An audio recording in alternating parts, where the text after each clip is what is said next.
Amateur Traveler is in its 20th year now, but can you imagine if I had people on the show who had never been to the destination but had just read about it or seen a movie about it?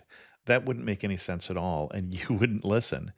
We all know how important it is to receive advice from people who know a destination to get the most authentic local experience. And a great option for experiencing this is Explore Worldwide and their authentic small group adventures, led by local tour leaders, perfect for solo travelers who want to meet like minded people with a desire for adventure. I'm often an independent traveler, but two of my last three trips were with small group tours because they organize everything and it's a lot easier. If you want to recreate the tour I did to Malta, they have a Malta and Gozo Discovery Tour. I'm intrigued by one of their tours called A Taste of Sicily. The company again is Explore Worldwide, and visit exploreworldwide.com to learn more. And thanks to Explore Worldwide for sponsoring this episode of Amateur Traveler. The nights are long, the days are short, and the weather is chilly to downright cold, depending on where you are. It's a good time to slip into a Quince iconic Mongolian cashmere sweaters, which start at only $50. You can treat yourself to everyday luxury at an affordable price with Quince. If you really want to dive into luxury, you can check out their leather handbags, washable silk shirts, and European linen sheet sets. Whatever you're looking for at Quince, all the prices are 50 to 80% less than similar brands, and they do that by partnering directly with top factories and cutting out the middleman. They only work with factories that use safe, ethical, and responsible manufacturing processes. And of course, they use premium fabrics and finishes for that luxury feel in every piece. But you've already heard me rave about my Quince travel pants. Treat yourself this winter without the luxury price tag. Go to quince.com/traveler for 365-day returns plus free shipping on your order. That's QUINCE.com/traveler to get free shipping and 365-day returns. Quince.com/traveler. And thanks to Quince for sponsoring this episode of Amateur Traveler. Hey, this is Chris. I'm traveling this week, and so there won't be a new episode of Amateur Traveler, but I would like to bring you one of these episodes from our archives, which I think you will enjoy. I got my bags packed, I'm on a roll. I'm heading out there, and I'm ready to go. I'm looking real good in my passport photo.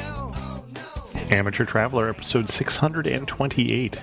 Today, the Amateur Traveler talks about iconic hotels and indoor gardens, Little India, Chinatown, and Peranakan culture, and hawker centers as we go to Singapore.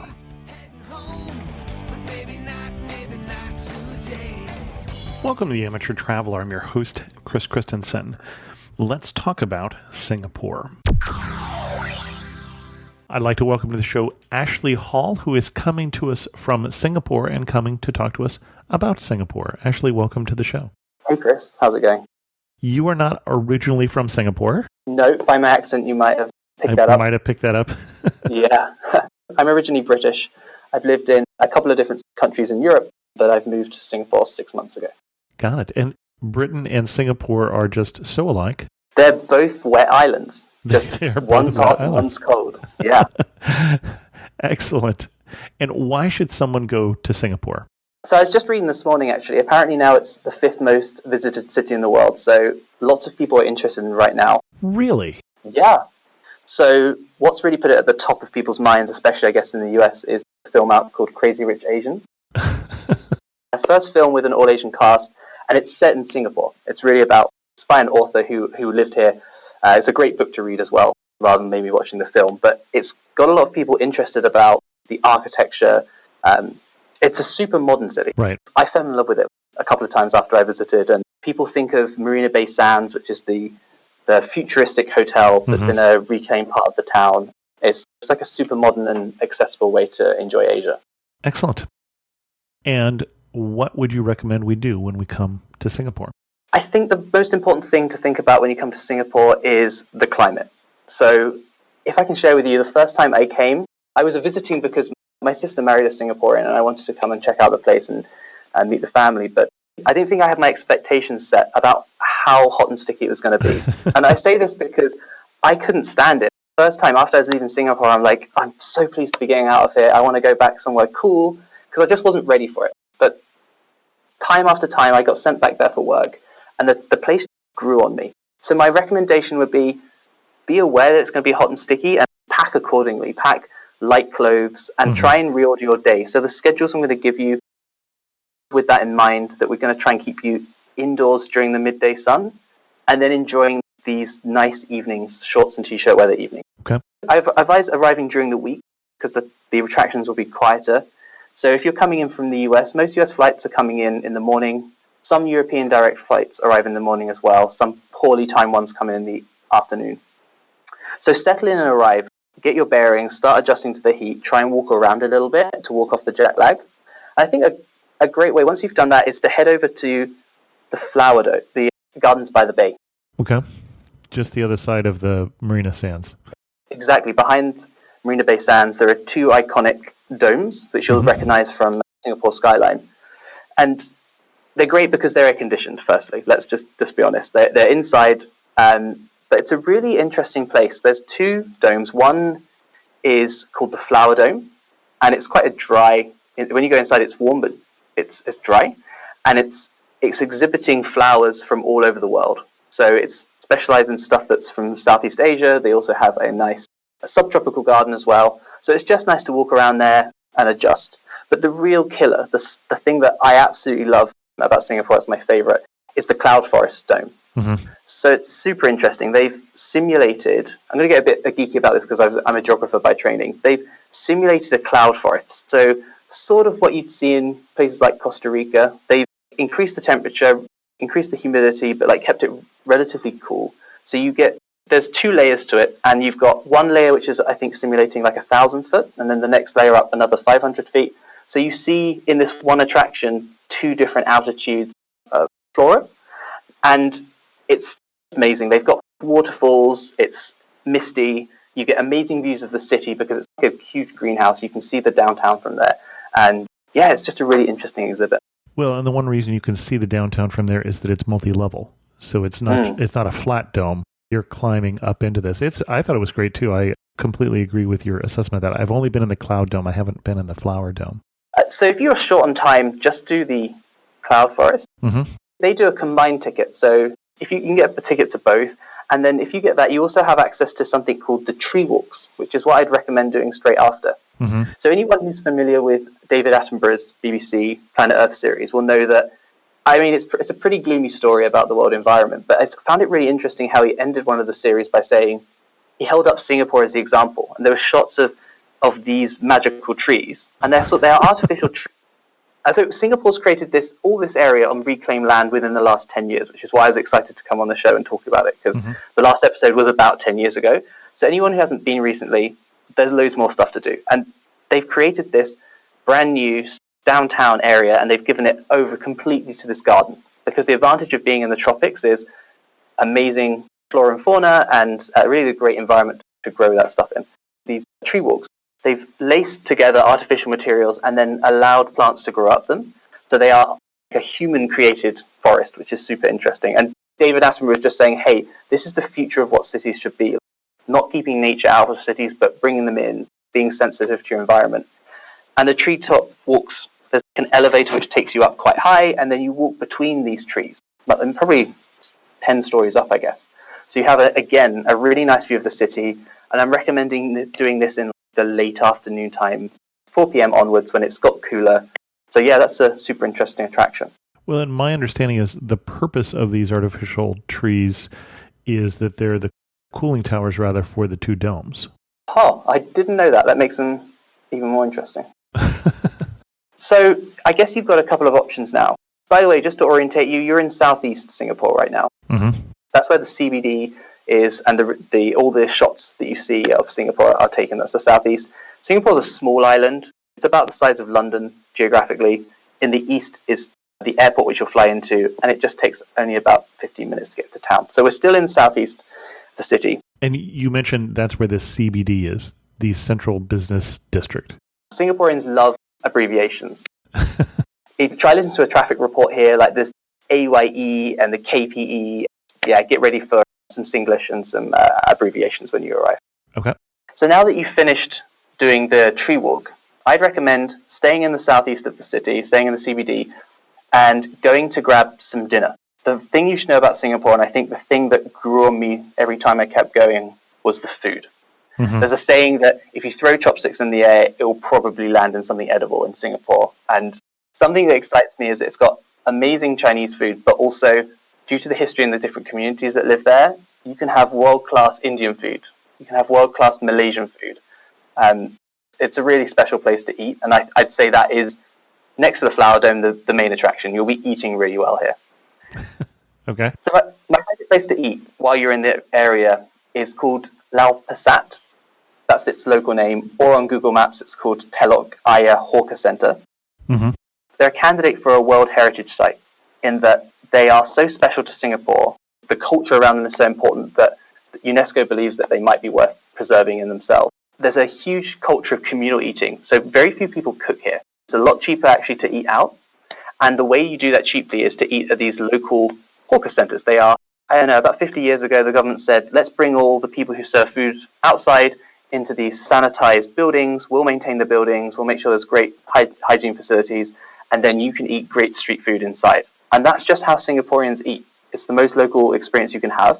But the iconic one of the oldest, is Lau Pasat, which literally means old market. Oh, I should say, the interesting thing about Singapore being a mix of cultures is that's actually a word that's stolen and misspoken from a few languages. So Lao it means old in, I believe, Mandarin, or it could be Cantonese. And Pasat is a copy of a Malaysian word that was copied from bazaar, from Persia, when there used to be Persian merchants here. So just the name of it illustrates the interesting cultural mix and how amazing Singapore is. Anyway, so you're heading over to this market. Next door to the market, there is a seating area, and it's called Satay Street. So you can go and have one of the iconic dishes of Singapore, which is walk down the road and you can pick from any number of vendors to eat satay. You can sit outside. It's all smoky. It's really atmospheric. And it's literally right next to some of the top hotels in the town, but they've still got this street food culture going on. If you want to head inside, there's also options you can choose. I love it if you go in a group, because one person can have Chinese food. I can stick to Indian, which is my favorite. So everyone comes back to the table with their tray. It's like a cafeteria, and you can all have exactly the food you want and share it with the people around you. Excellent. And again, Singapore's pretty small, so sticking on the same day one to that where you are right now, I'd head back towards Marina Bay Sands, because every night, I think twice a night, I think occasionally they do really special shows of this. There's a light show around the downtown area. So it's kind of like what they do in Hong Kong. They light up the buildings, they fire lasers from Marina Bay Sands. It's really cool to watch. It's a really nice conclusion to the day to feel that you've seen this amazing nature in the flower domes, you've eaten really good food, and then you're just watching what is now a super modern city and sitting enjoying the view. You can do it for free. You can stand on the waterfront in front of Marina Bay Sands and watch this. Or you could head up to a rooftop bar, which is an increasingly popular thing to do. There's a really great one that I like on top of the art museum. It's nice, it's not too expensive, and it's got a great view. Or you could choose to go up to the top of Marina Bay Sands as a super iconic bar, and if you're staying at the hotel, you can also go to the infinity pool, which I heard is like one of the most Instagram spots in the world. I could believe that. Well, and for those who can't picture the hotel that he's talking about, this is the hotel that's 3 towers, as I recall, but then joined on the roof level. Mm-hmm. And so it's the letter M in some fashion in terms of what it looks like, and it is definitely an iconic site for Singapore. Not an old site, not like this has been there forever, but it is at least within the last 10 years. I don't know how old hotel is. It was there when we talked about it 10 years ago. So, oh, was it? I think it must have just been opening then. So, yeah, that whole area has just been reclaimed. It's all pretty new down there. Okay. But it's a landmark attraction. Like, I think Singapore figured they were a stopover destination for a long time because they had a great airline and they were well positioned for flights between Europe and Australia. But like the same way Dubai's doing, they're like, let's try and get people to stay here longer. Let's get them off the plane and come and enjoy what we've got to offer here. And you need to have a landmark destination like that. And I am wrong. It opened April 27th, 2010. So it is less than 10 years old. Okay. Excellent. Where to next? So we finished up the first day? Day one, so get lots of sleep. If you're coming from Europe or the US, you'll be jet lagged. Although I should say, I think Australia should be a super popular arrival destination, so you shouldn't be too bad if you're coming up from Australia.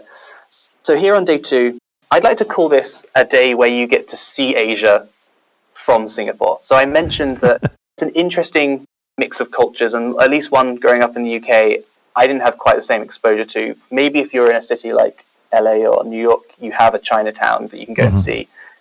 But Singapore's got that, and it's got a Little India, and it's got an equivalent of Little Middle East, I suppose. I'm really excited to take guests around that tour and show, hey, we're going to go around Asia today to each of the parts of town that are associated with those communities. So maybe the best thing to do, and by the way, this is an eating tour. Like, this is very much about... You already warned us that is the theme here with Singapore. And I was there only for 3 days, but that was the theme when I was there as well. Yeah, it's important to know that these areas of town are not necessarily designed for your entertainment. I'd especially say that of Little India. Mm-hmm. But if you've never been to India and you want to have a feeling of like what the streets are like or what the shops are like, it's a really nice immersion. So I'm excited to take people there. So kicking off, depending on where you're staying in town, you're probably going to be in front of some water. So to orientate yourself, you might want to take a water taxi tour. There's a couple of different vendors, and I recommend doing it in the morning, mainly because it's cool, mainly because there'll be very few other people doing it at that time. And the city will just be waking up, right? So it's nice to see downtown as it starts waking up and the banks start working. And then make sure you head over then after your tour to Chinatown. Is a great place to start. And when you say water taxi tour, where all would you go on a water taxi tour? There are a couple of canals or rivers that feed into the ocean in the southeast of the city, and the taxis normally go along one of those rivers.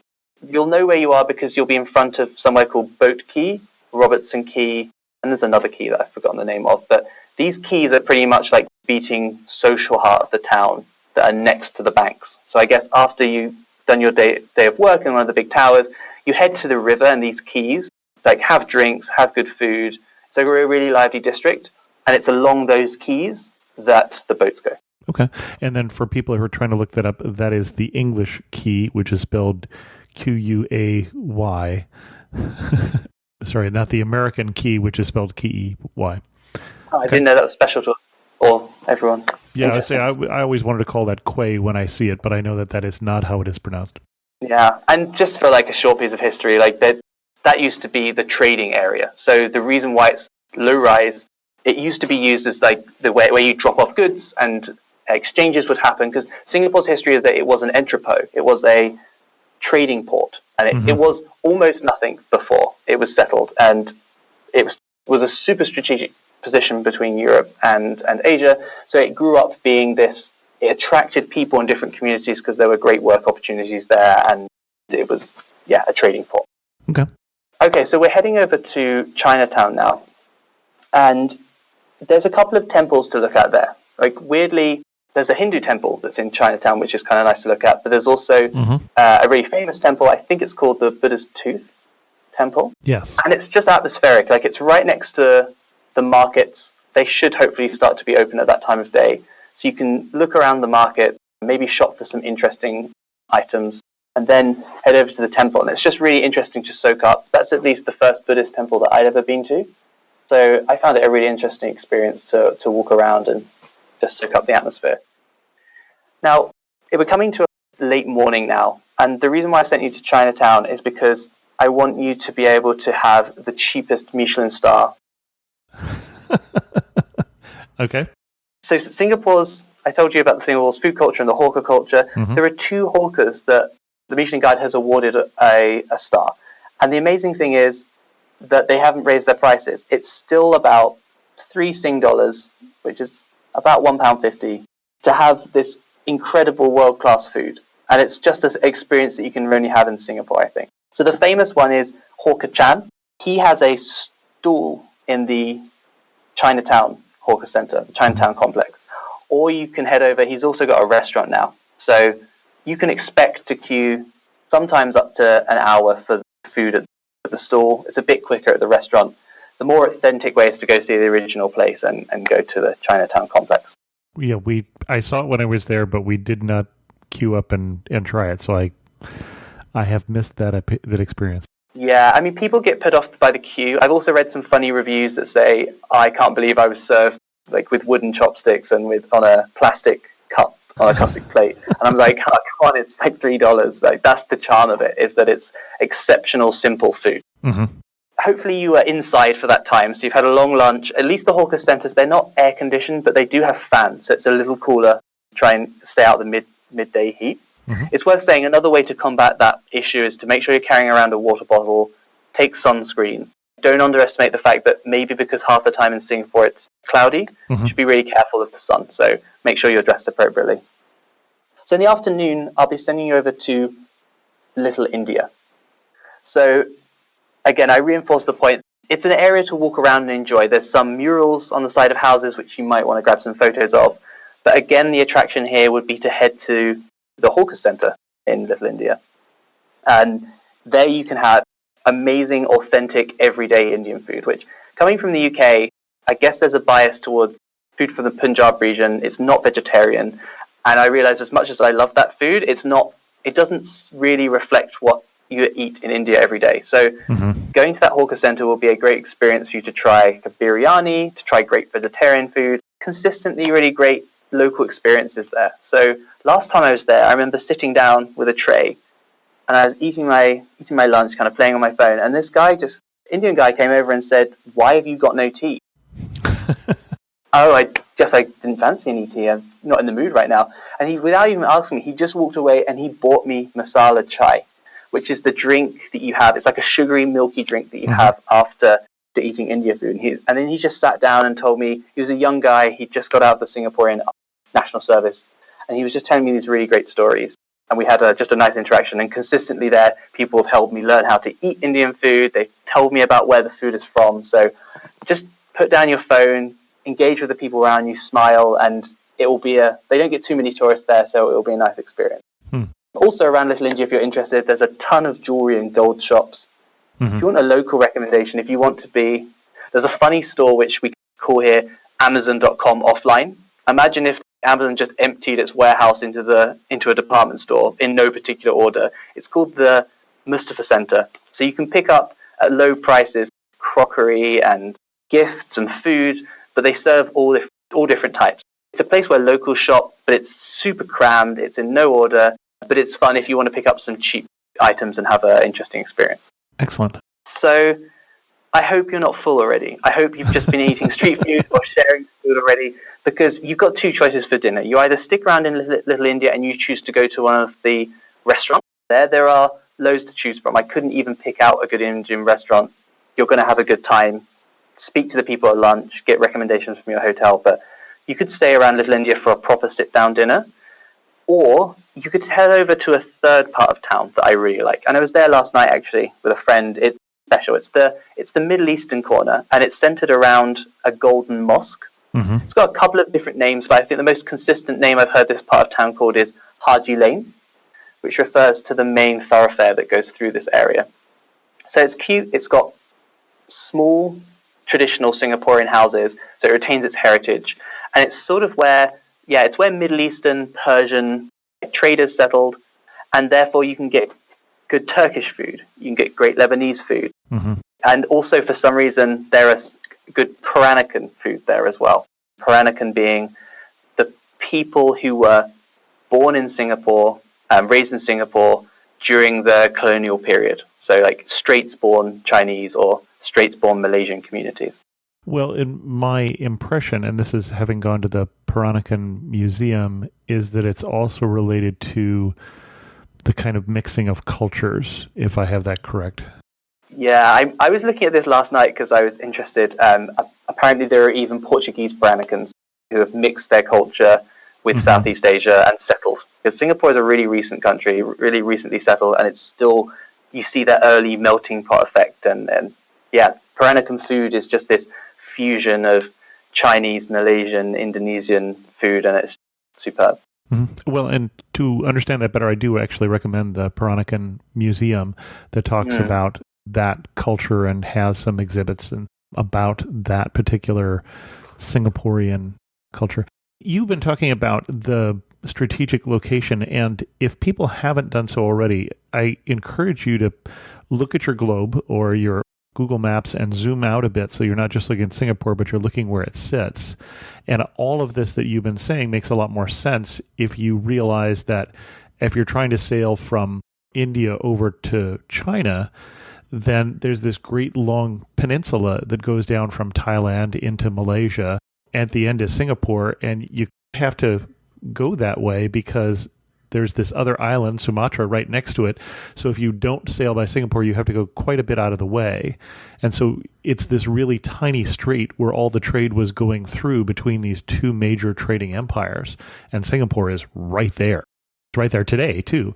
So a lot of the ships that you'll see in the harbor are sailing in between those two big trading empires. And so it makes a lot of sense when you think about the mixture of the cultures here, because you also have, obviously, Indonesia is right across the waters here, which is now a Muslim nation. And so they were trading a lot with the Middle East. And so very interesting place. And if you look at the map, it makes sense why it became that place.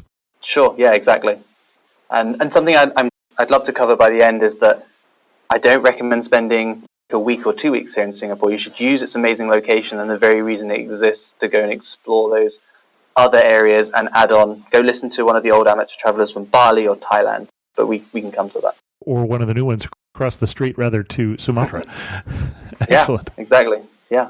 Where to next? So to take us to day 3, I think we're going back to this theme of Singapore being a green city. Because one of the most interesting protected spaces and historical spaces there are is the Botanic Gardens, which I recommend you either do early in the morning or late in the afternoon. It's beautiful late afternoon if you've just had one of the traditional mid-afternoon downpours, fresh, a little cooler, and it feels like you're walking through a rainforest.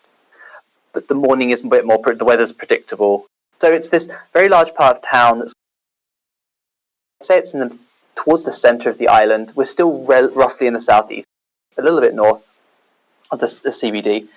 And I think it's a World Heritage Site as well, actually. It is. It's a public space, so it's free to go in. It is one of only 3 gardens in the world to be honored as a World Heritage Site, which I didn't know. Yeah.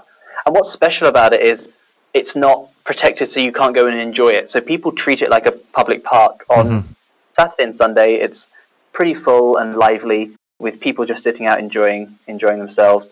They have a concert venue where they put on free concerts quite often. So I've been to a couple of orchestra recitals and some jazz festivals that happen just right in the middle of the garden. So you grab a rug, you grab a picnic from one of the interesting cafes that are around the gardens, and you can just sit and enjoy. Also, what's quite special is the orchid garden.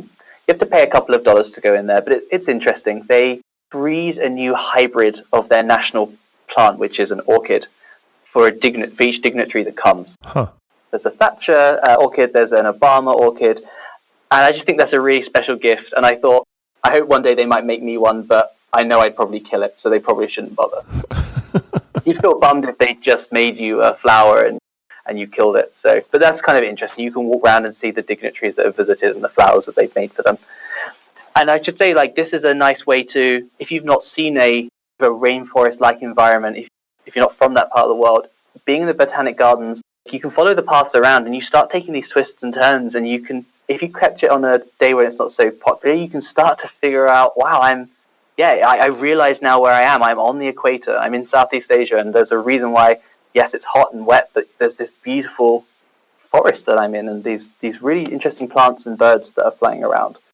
Someone who's into birds told me there are double the amount of birds that you can see in Singapore than you can see in the British Isles, because it's on a migratory route, and it's just super diverse. So yeah, I love that. And it lives up to Singapore's claim of being a green city. Excellent. I did not get there on my trip. It's worth a trip. Maybe you can quickly take an aside about how to get around Singapore. Sure. The public transport system is incredible. It's very well covered by their underground or subway system, which is called the MRT. When you land at the airport, you can grab a card just like most cities, and each journey costs about 70 cents. So it's very well priced, and it's a very easy air-conditioned way to get around the town. There are also buses now that cover every corner of the island. So now if you get a roaming SIM card and you just use a mapping provider of your choice to get you around, the bus is a really convenient way, especially if you're a solo traveler. But I would also consider taxis are relatively well priced here. Currently, there's a ride-sharing app called Grab that has the sort of monopoly on the market. And traveling in a big group, I'd just say hop in a Grab and head around town that way, because it's cheap and it just gets you to where you need to go.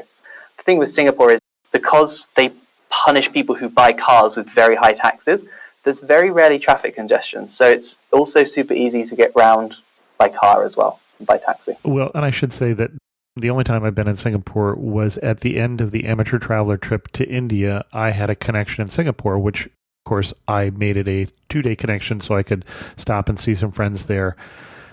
Having gone from India traffic, in Delhi particularly, where I think the longest I went without hearing a horn was 6 seconds one time when I counted it, to going to Singapore, which was great big wide empty streets, was quite jarring. It was like I was on a different planet. That's why I'm talking about building this into a tour of Southeast Asia, because it's often called Asia Light. That's why people like being expats here, and they set themselves up here as their base. A lot of American companies have set this is their first foothold into Asia. It's a good place to start your trip because it starts acclimatizing you to the time zone and the climate, but without, and in English, by the way, if we haven't made this clear already, Singapore is a native English-speaking country. They have a slight dialect called Singlish, but it's very easy to get around. And this starts adjusting you to where you are in the world. It's very accessible. Excellent. Where to next?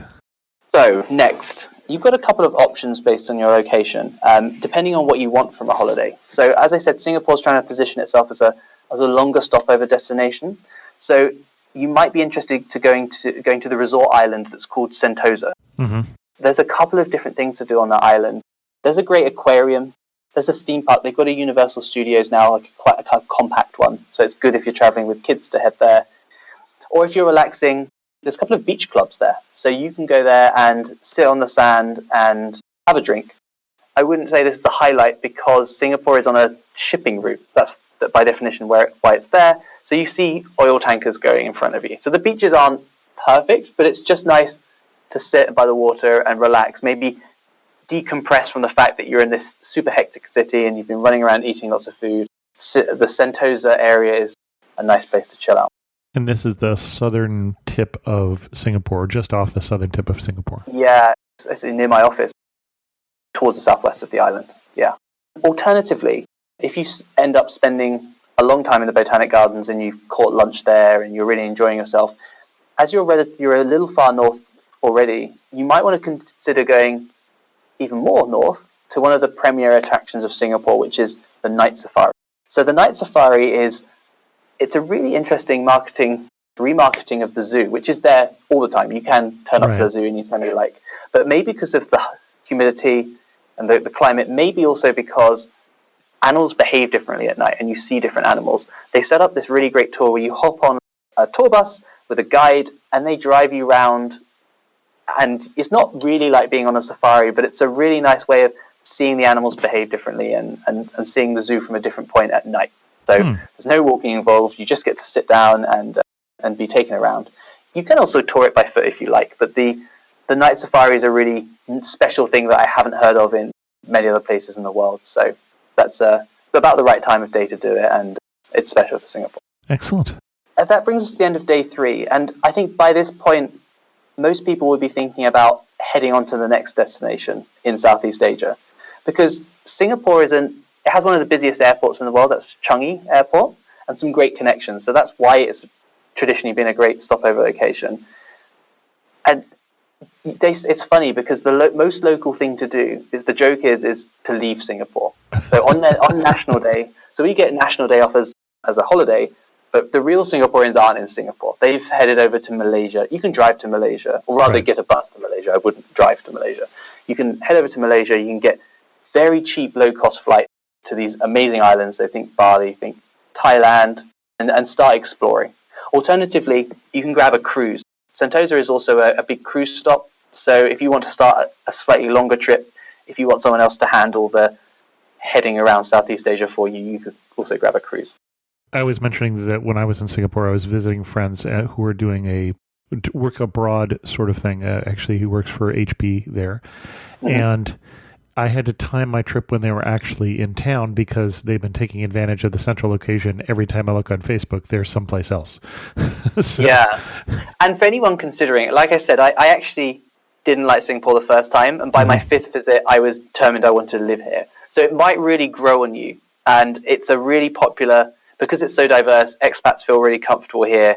So if you do like Singapore, you might end up wanting to live here, just to warn you. Everyone's on the move. They're taking advantage of the fact there's a massive... Because it ultimately is a small island, right? So after maybe a few days as a tourist or a couple of months as living here, you'll start to feel hemmed in. And you'll want to hop on a plane or a boat and just go and see different places and make the most of your time here. Okay. Well, and you're close to so many places you can even do a long weekend in Thailand or something like that fairly easily. Definitely. I was last couple of weeks I was in Langkawi. So you can head there on a Friday afternoon. There's lots of people at the airport pretending to do work on a Friday afternoon. You jump on one of those flights and you can be on a beach by Friday evening having dinner. It's a really special part of Singapore, of being in that location. Excellent. What else do we want to tell people before we wrap this up? You've got a whole other set of things here. If you're still in Singapore, which, by the way, I don't recommend rushing off after 3 days. It's just normally all people give. You could choose to spread this itinerary out a bit more thinly to make sure you're not rushing. And also, we just had some friends over recently, so I was asking them what they really loved about Singapore. So I've kind of got like a miscellaneous / more local selection for you. Okay. So again, things which aren't necessarily like the most popular tourist things, but actually stuff that we find ourselves doing day to day when we're here in Singapore.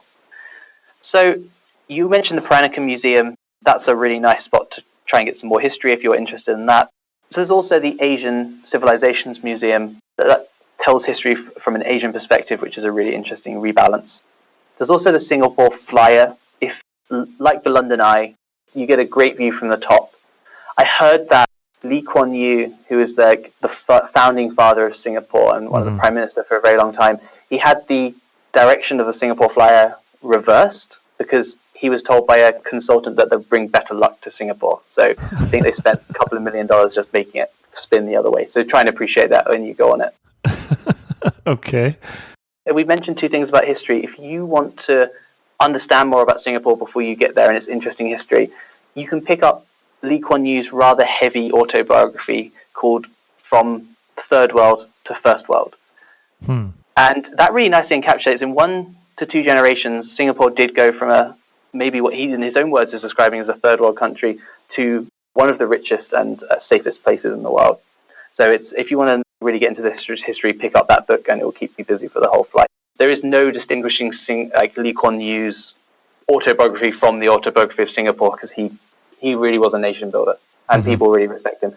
My taxi driver this morning was saying that, hey, if Lee Kuan Yew was still here, he wouldn't have let Grab come in and disrupt the taxi industry. So like he's really the father of Singapore.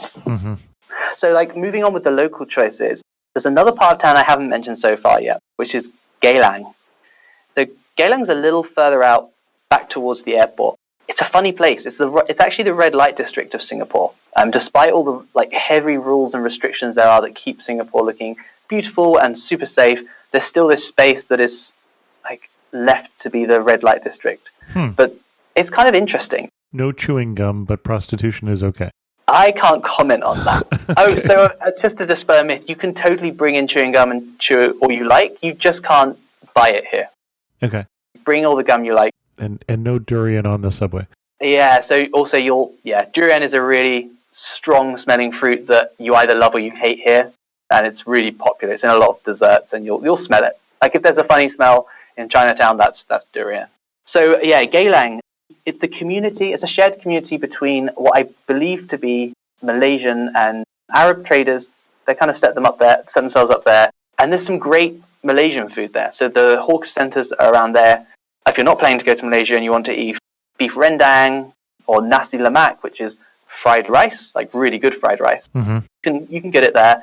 There's also a nice restaurant called No Signboard Seafood, and Singapore's really good for its seafood. This place obviously is known as that because it doesn't have a signboard, but it's on Google Maps, so you can check it out. There's some incredible food there. One of Singapore's other national dishes, apart from satay, is salted egg crab. and or soft shell crab, and you can have that there. But the other reason you head over to Geylang in the daytime is that they've got these beautiful shop houses. So the traditional preserved houses and the combined shops and houses that people used to live in Singapore. Sure. And when it was founded, and it's great for photography. So you've got these beautiful multicolored houses, and you can just go down and experience what Singapore looked like maybe 50 years ago. Okay. If you are a hipster traveler, if you feel like you haven't had your smash avocado and your flat white, then you want to be heading over to a part of town called Tiong Bahru. And this was founded in the 60s. Like, the architecture is interesting because it's Bauhaus or Art Deco, I'm not sure, but like there's low-rise white buildings, which are really pretty to look around. It's a super popular part of town to live in now. So it's a more, I wouldn't say it's local, but it's where I guess a lot of expats like to live and hang out. If food is hitting you hard, then there's a couple of really nice cafes you can go to there. There's also a really popular local hawker centre called Tiong Bahru Market. Upstairs is the food court. Downstairs is a wet market. And a wet market is where you go buy your groceries here. Right. Almost everyone, unless you want to buy super expensive stuff in the supermarkets, you buy fresh fish, fresh meat, fresh vegetables, and this particular wet market is known for its flowers. So again, good for photography or good to soak up how do people shop here. You can try and bargain to get yourself some fruit if you like. Okay. And then now we're getting really local. If you're here, perhaps I'd recommend, if you are planning to put Singapore as part of a wider trip, to make sure you don't miss your flight home, add in an extra day on the end of your trip to have one night in Singapore to acclimatize and after you land back. Because normally if you're buying a second ticket, then it's obviously not a protected connection, and sometimes weather delays flights in Southeast Asia. So let's say this is your last day in Singapore after having traveled around the region.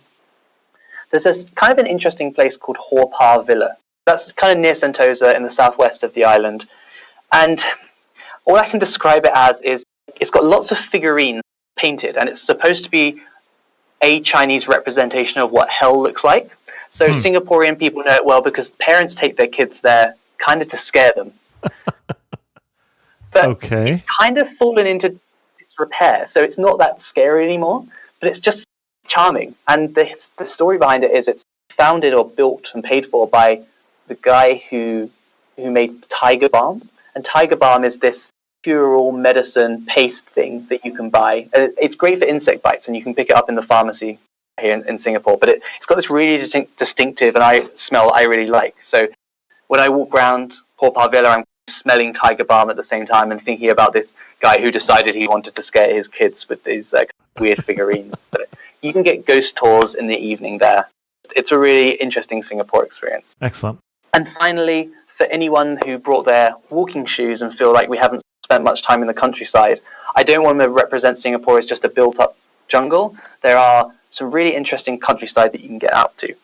So it's a local choice to go to somewhere like McRitchie Reservoir, which is this big water catchment where Singapore stores some of its fresh water, and they've built around it a boardwalk where you can just walk around.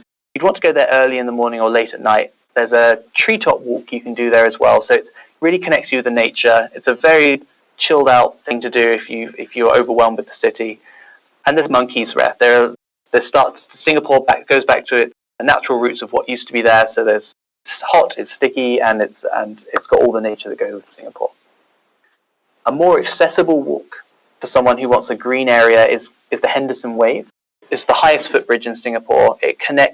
Singapore's very good at connecting its parks to each other, so you can do very long walks, even in quite narrow green spaces. And that's a very central and accessible walk you can do. So just Google Henderson Waves, walk over the bridge, and enjoy the walk. Excellent. As we were talking about food, one thing has been gnawing at me, and I've been Googling Singaporean food to see if I could come up with it. I tried something that I've never had before. I don't even remember what the name of it was, but it was some sort of deep fried egg dish that served with things in it. And darn if I can't even find it. There were so many things that I didn't know what they were in Singapore that were tasty and delicious, but I didn't have a word for them. This was one of those dishes, and I can't even remember what it was called. Sorry, I don't know either, but that will happen to you in Singapore. You're going to be eating things. You're going to go around the hawker center and point at things you want to try, but don't try and understand. Like, just enjoy them, point, see what other people are eating, see where the long queues are, and embrace it. But actually, I'm really pleased you brought out the one thing that I promised my recent visitor friends that I'd mentioned in this podcast is the coffee culture in Singapore. Okay. Singapore, as I understand it, has got a messed up coffee culture because of the British influence.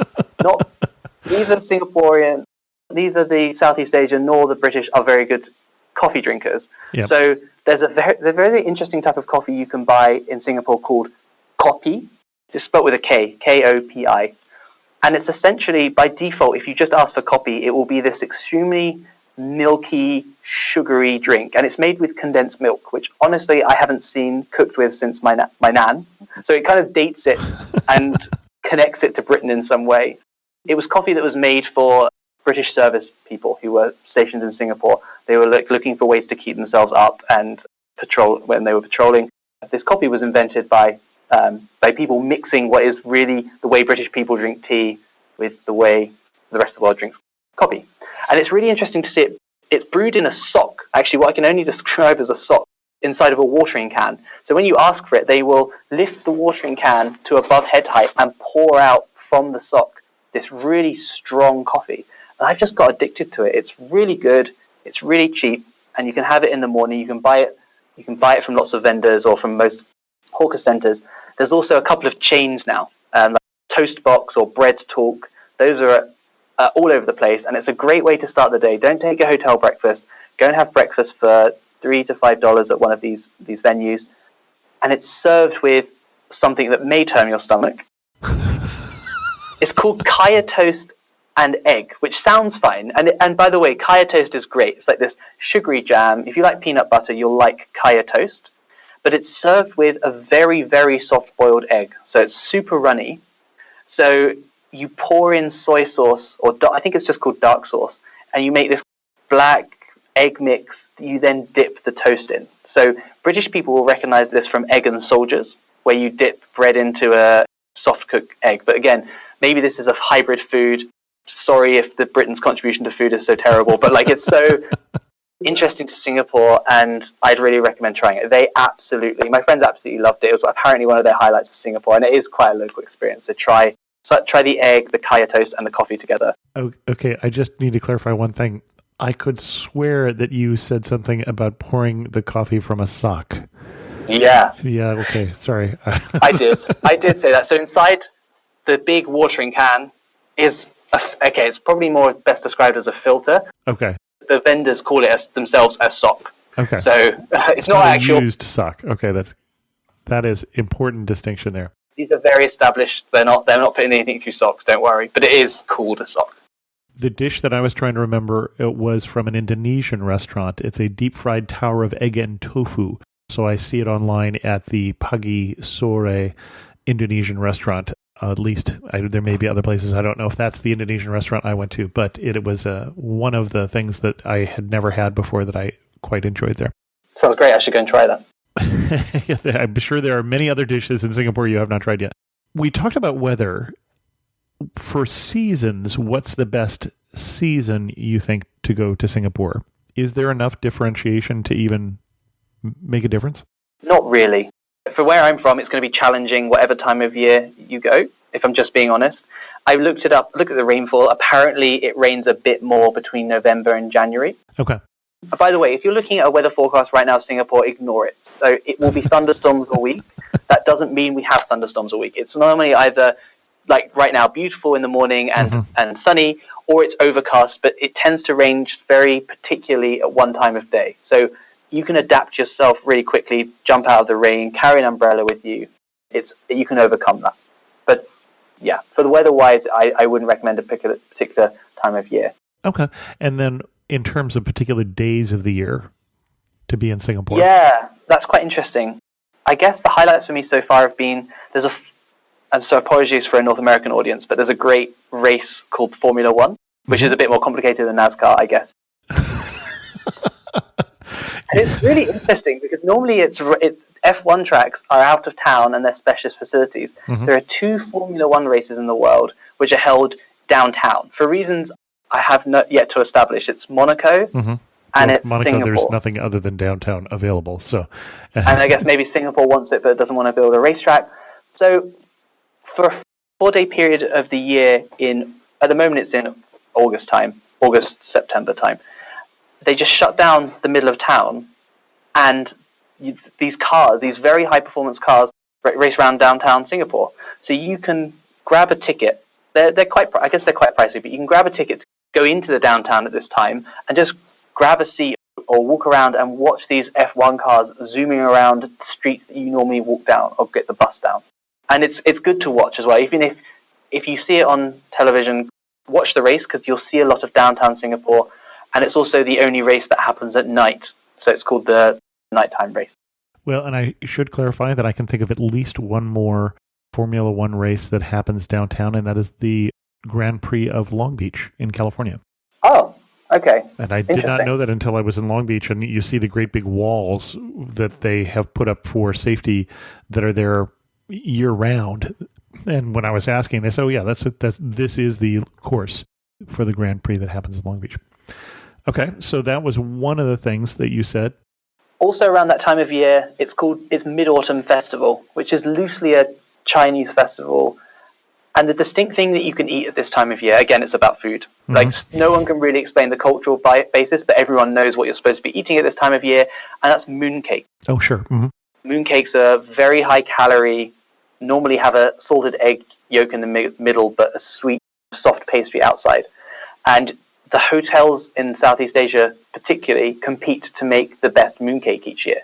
So they compete to make the designs and flavors that people then buy and give to friends, family, or business associates to give good karma or good social connection. So you give mooncakes to wish people a good life, and then you eat your mooncake. So there's a kind of mooncake swapping going on. Hotels set out stands in front of the hotels to deal with the volume of people who want to buy mooncake. And I think Chinatown is decorated. Excellent.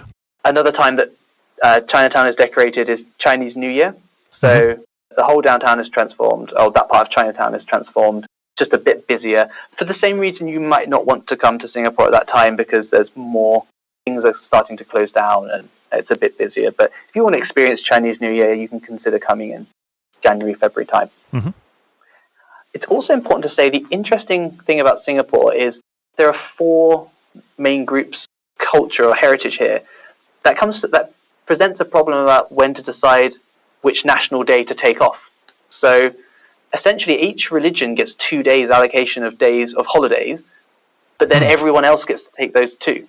So the Christians get Easter 1 day at Christmas off, but then you'll also, I'll be looking in my calendar at work, and then apparently I've got a Tuesday off because it's Hari Raya for the Indian community, and then you can just go hang out in that part of town, and they're having their celebration, and the government's decorated Little India, and you can have great food, and there's a great vibe. Or if you don't want to engage with it, you hop on a flight and you go somewhere else. All right. You mentioned hotels. Best place to stay or best neighborhood to stay? It's a good question. So I came here, the only time I've come here is for work. Mm-hmm. And I've stayed in a hotel. So my colleagues like staying on Sentosa Island because it's quite near our office. If you want to be away from the city, if you want to have a more resort-based holiday, you can grab a hotel there. There's a couple of nice ones, including the one where the Trump-Kim summit happened. So lots of options there. They've got all the international brands here. If you want a really iconic stay, choose to stay one night in Marina Bay Sands because that will give you access to the infinity pool at the top. You can't just go into the pool. You need to be a hotel guest there. Mm-hmm. So you could choose to stay one night there. The Fullerton is also a very iconic historical hotel that's on the waterfront, but it tends to be quite pricey. There are some interesting boutique hotels setting up as well. I stayed in one called Vandalust that's in Little India because I'm so passionate about Indian food and I wanted to be located there. It's a boutique hotel and each room is decorated really interestingly. There's a hotel that I'm waiting to see what happens with. It's one of the best hotels I've ever stayed in. It's called the New Majestic Hotel. It's a design hotel that was in Chinatown, so you'd open your shutters and you'd be in an amazing part of town. It's a lovely building, great rooms, but it's secret what's happening to it now. So I hope when your listeners listen to it, maybe something has changed with that. Excellent. Anything else we want to say before we get to some of our wrap-up questions? So just to let you know, most of your time spent in Singapore will be in the southeast of the island. If you're looking at a map now, something I found when listening, I'm a big fan of the podcast, and it helps me when the speakers talk about the geography. Spoken as a geographer.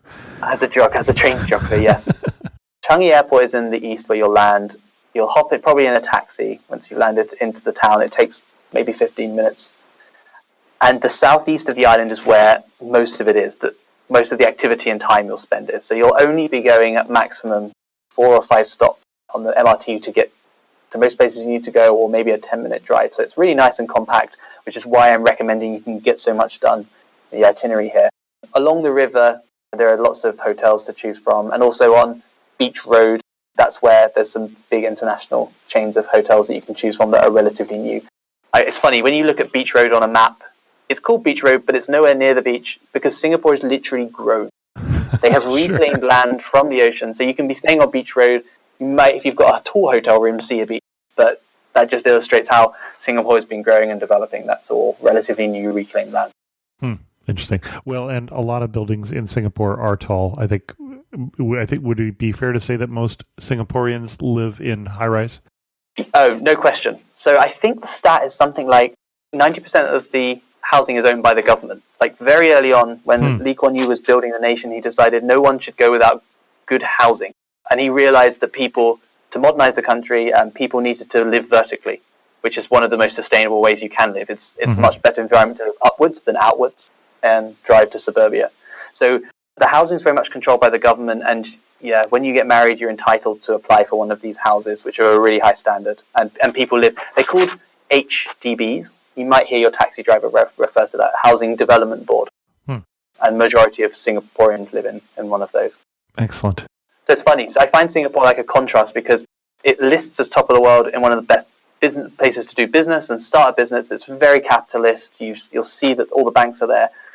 But also that it's quite strict. The conduct expected of people, like to behave well and not drop litter or trash, is very high. So the fines are high for misbehavior. But you don't see police anywhere because it's just so self-police and enforced. Something that makes me laugh actually is go to some shops and vendors don't even have shutters.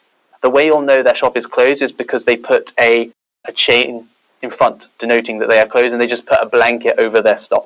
And this is, even Starbucks does this in some of their outlets. They're just like, hey, please just don't take our stuff. Because in Singapore, there just is no crime. Like I heard the stat, there was a couple of 100 days last year where there was no reported serious crime. So it's just a very safe place to navigate around at night and very trusting. So it's a really interesting. So your visitors may come away thinking they've just visited the city of the future. It's green, it's safe, it's modern. It's a really interesting place. Well, and you gave us one of our wrap-up questions. How about the other one? You're standing in the prettiest spot in Singapore. Where are you standing, and what are you looking at? You're looking at Lau Pa Sat, or Telok Ayer Market, where I told you to go on the first day, because it's this beautiful Victorian age building that they've preserved and kept. So it looks beautiful, and then you just tilt your head up and you see these skyscrapers just standing around it. Really incongruous, really demonstrates the heritage and the mix of Singapore between old and new. And it's great that they're preserving the hawker centres like that. Excellent. If we wanted to summarize Singapore in 3 words, what 3 words should we use? Food, melting pot. Excellent. Excellent. And you could do those separately or together. It's either a food melting pot or it's about the food and it's a melting pot. Melting pot, comma food, food, comma melting pot. It works always. It's a mix of people. Definitely you see the Chinese influence. People will recognize it as maybe a Chinese country, but yeah, English speaking, mix of foods, super interesting. Excellent. Our guest again has been Ashley Hall. Ashley, thanks so much for coming on Amateur Traveler and sharing with us your love for Singapore. Thanks so much for having me. Keep up the awesome work. With that, we're going to wind this show down since it's been a long one. And if you have any questions, send an email to host@amateurtraveler.com, or better yet, leave a comment on this episode at amateurtraveler.com. If you want to sponsor the show, use that same email. And thanks so much for listening.